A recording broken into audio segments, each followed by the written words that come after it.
இளமையில் நாம் செய்ய நினைத்ததை முதுமையில் செய்ய இயலுமே என்று வாருங்கள் வாருங்கள் நண்பர்களே, கூடுங்கள் கேளுங்கள் நண்பர்களே.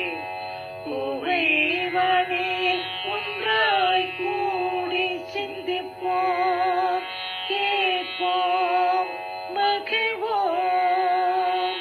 சிந்திப்போம், கேட்போம், மகிழ்வோம். This podcast is brought to you as a joint initiative between Anubhav, the National Institute of Social Defense, Ministry of Social Justice and Empowerment, and Media for Community Foundation. Project coordinators Dr. R. Sridhar and Alok Verma. Radio coordinators Pooja Murada, Kaushalya and Sai Sudha. Producers Covaicare Retirement Communities. If you are a senior citizen and need help, contact our Elder Helpline 14567 between 8 a.m. and 8 p.m.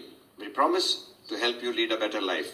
I repeat, 14567 between 8 a.m. and 8 p.m.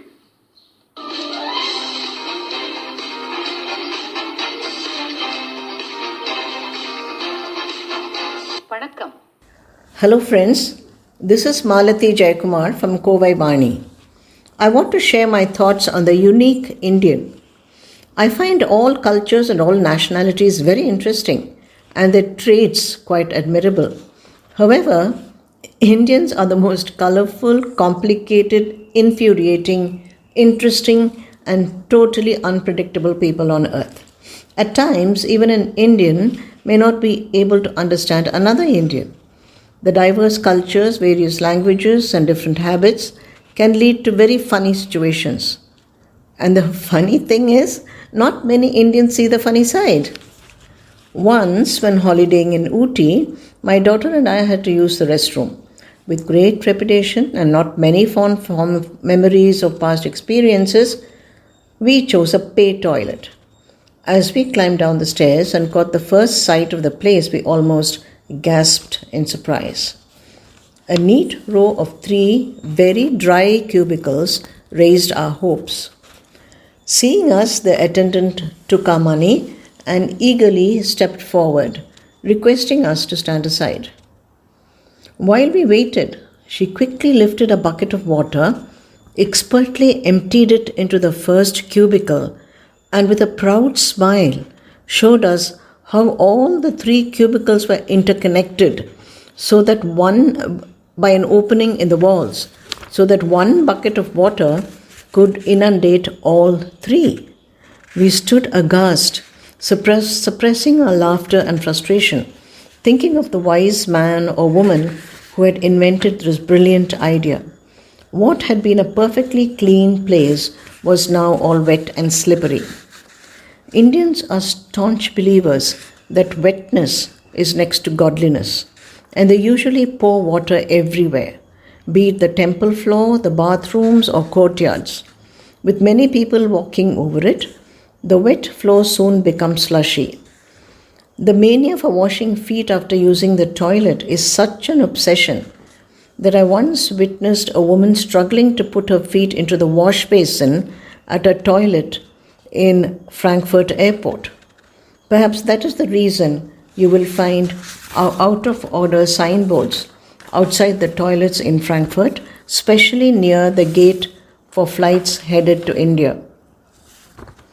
The Indian generosity and hospitality is amazing and one that we can be justly proud of, except when it tends to be excessive. It can result in an unending flow of beverages of various hues and an amazing array of snacks, both savory and sweet. The word no has no meaning and is never taken seriously. In fact, it only makes the host more insistent because it is assumed that saying no is a polite way of saying yes. Nearly 6 years after marriage with a child in tow, my husband and I set out from Delhi to visit my aunts in the far south. He was surprised that even after all these years, the sheen of the Mapillai, or son-in-law or damad, had not worn off. Faced with a feast everywhere, We staggered from one house to another till he was on the verge of collapse and could not look a laddu in the eye. A Mappillai remains a Mappillai forever. Indians, especially South Indians, are compulsive gift givers. A long overdue visit by a friend or relative, any auspicious day, or generally any visit by anyone very old or just married, merits a coconut, a blouse piece, and sundry little knickknacks. It is the Navaratri season that sees the most activity, resulting in an avalanche of small coconuts, multitudes of little yellow and red colored sachets of turmeric and kumkum, and mirrors so tiny that you can view only one feature of your face at a time. Plastic combs jostle for space with wads of mismatching blouse pieces of various hues. In the game of one-upwomanship, ladies vie with each other, thinking up of new freebies, aided and abetted by smart shopkeepers who think up of the most garish and shiny gadgets possible.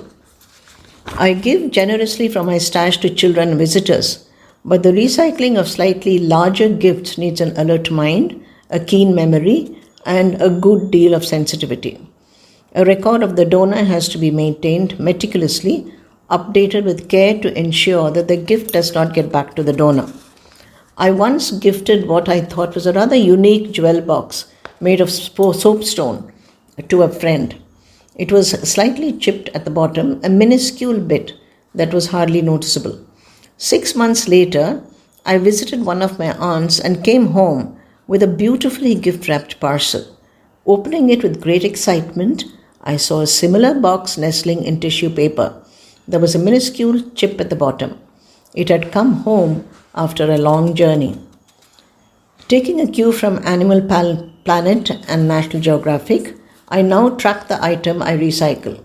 If you see a small dot or a cross on the base of a Ganesh figurine, you can rest assured it was mine at some stage.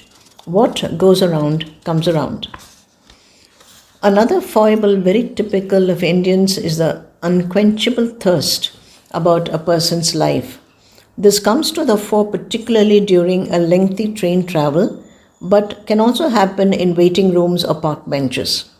It begins innocently enough with mundane questions and progresses on to the reason for the travel, details of the job, marital status, family problems, unsought advice, and then meanders on to political leanings and finally winds up with exchange of addresses and promises to keep in touch or even to visit each other.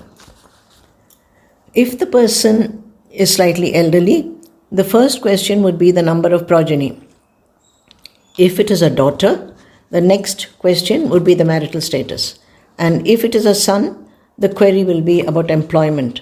It is never the other way round. The only and main aim in a girl's life is to marry, and the boys are expected to be gainfully employed. Women love to collect cute plastic boxes that serve as takeaways from restaurants, distinctive carry bags from various stores, and little cloth bags. My weakness, I must confess, is gift wrapping paper, which is why I never tear a gift open, no matter how excited I am. Thank you. Thank you, Malti, for this cute piece on the unique Indian. It was just wonderful, and I'm sure that as Indians, most of us could very well relate to it. On behalf of Covaicare, thanking Malti once again, here's Revati Bhaskar signing off till we meet again. Bye. இந்த வலையொலி அனுபவ், தேசிய சமூக பாதுகாப்பு நிறுவனம், சமூக நீதி மற்றும் அதிகாரமளித்தல் அமைச்சகம் மற்றும் மீடியா ஃபார் கம்யூனிட்டி ஃபவுண்டேஷன் இவர்களின் கூட்டு முயற்சியாக உங்களிடம் கொண்டு வரப்பட்டது. திட்ட ஒருங்கிணைப்பாளர்கள் டாக்டர் ஆர் ஸ்ரீதர் மற்றும் ஆலோக் வர்மா அவர்கள். வானொலி ஒருங்கிணைப்பாளர்கள் பூஜா முராடா, கௌசல்யா மற்றும் சாய் சுதா அவர்கள். தயாரிப்பாளர்கள் கோவை வாணி, கோவைகேர் ரிட்டையர்மெண்ட் கம்யூனிட்டிஸ். நீங்கள் ஒரு மூத்த குடிமகனாக இருந்து உதவி தேவைப்பட்டால் எங்கள் எல்டர்லைன் ஹெல்ப்லைனை தொலைபேசி எண் 145667 இல் தொடர்பு கொள்ளவும். காலை 8 மணி முதல் இரவு 8 மணி வரை. ஒரு சிறந்த வாழ்க்கையை வாழ உங்களுக்கு உதவி செய்ய நாங்கள் உறுதி அளிக்கிறோம். மறுபடியும் கேளுங்கள். தொலைபேசி எண் 145667 காலை 8 மணி முதல் இரவு 8 மணி வரை. That's all for today, folks. Be safe. Fight COVID with 2 vaccinations. Wear a mask when you go out. Keep safe distance. Observe proper hygiene. We must win. We will win. Thank you.